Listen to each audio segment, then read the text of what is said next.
Euh, Cette histoire, donc résolue plus de 20 ans après les faits, dénouement, violeur présumé, identifié grâce à un papier de bonbons.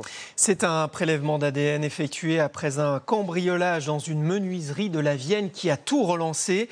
Le suspect a reconnu les faits, la victime se dit soulagée, mais aussi en grande souffrance. Anne-Sophie Châtenay. Une nuit d'octobre 1998, une automobiliste âgée de 21 ans est sur une route de la Vienne. Lorsque le visage dissimulé sous une cagoule, un homme surgit, viole la jeune femme dans sa voiture et prend la fuite. Pendant plus de 20 ans, l'affaire reste non élucidée.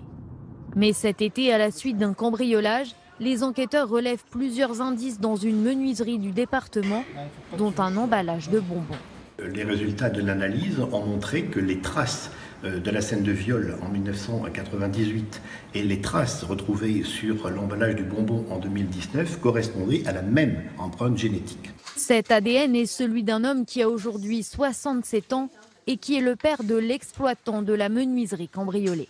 Les gendarmes de la brigade des recherches ont fait un énorme travail en reprenant le dossier de viol et en s'apercevant qu'on trouvait la même personne comme ayant déjà été entendue en 1998 comme témoin, parce que c'était le voisin de la victime.